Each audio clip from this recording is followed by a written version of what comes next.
Hi everyone, welcome to my channel. Okay, so I'm back with another DVD haul. This one's quite a special one. I'm going to do it in two parts because there's quite a few DVDs here. I guarantee I'm going to be showing you some movies here that you won't typically see on some other YouTube channels. So yeah, this one involved me going for a walk, getting on a bus, getting on a ferry, getting on another bus, and then going for another walk before I got these movies. So yeah, quite a journey, quite a long day to get them. Here we go. First up, we've got American Heart from 1992, starring Jeff Bridges and Edward Furlong. Jeff Bridges playing a guy who's just got out of prison and is heading to Alaska, but reunites with his lost son. Next, we've got a J. Lee Thompson film here. This is St. Ives with Charles Bronson and Jacqueline Bisset.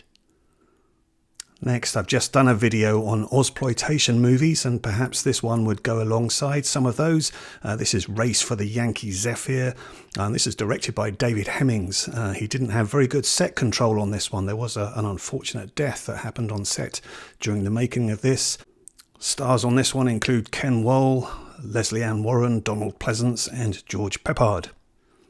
Next up, from director Ridley Scott, we've got 1492, Conquest of Paradise, starring Gerard Depardieu.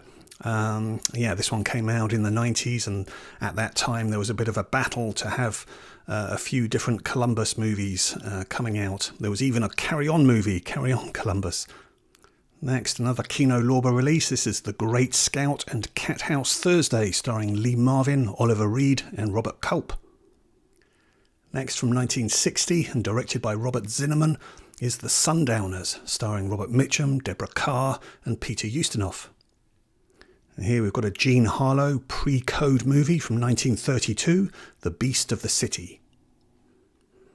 Next, Henry Winkler, Sally Field and a small role for Harrison Ford in Heroes from 1977. Next, from 1972, starring and directed by Sidney Poitier, A Warm December.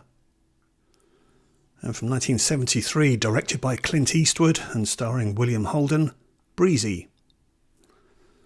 Directed by Ringo Lam and starring Chow Yun-fat, City on Fire.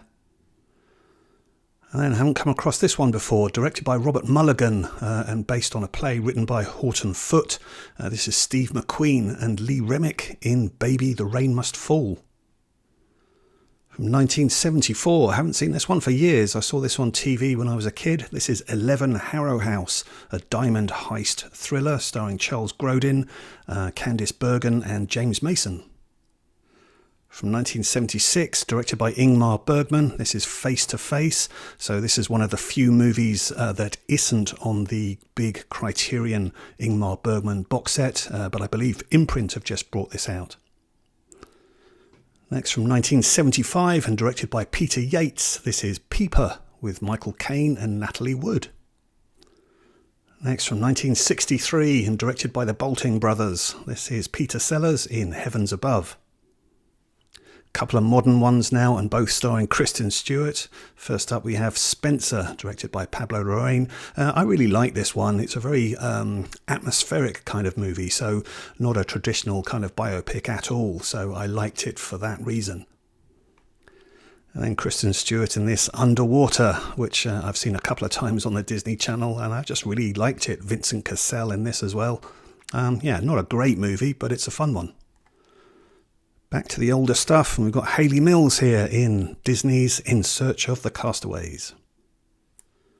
From 1962, Terence Stamp making his film debut in Billy Budd, which also stars Peter Ustinov, who directs, and Robert Ryan. Next, from director Peter Greenaway, is Night Watching, looking at Rembrandt's painting The Night Watch. This stars Martin Freeman. Next, from director Gus Van Sant and starring Casey Affleck and Matt Damon, Jerry. Next, a really good British movie from director Peter Medak. This is Let Him Have It, starring Colin Eccleston as Derek Bentley, a true life character who was involved in a police murder, and then there was a lot of controversy about those particular words, let him have it, and how they should be interpreted. Next, from 1978, we've got this spy thriller, The Riddle of the Sands, with Michael York, Simon McCorkindale, and Jenny Agutter. Next, from director John Sayles, we have Liana from 1983, telling the story of a woman who's married but who meets another woman.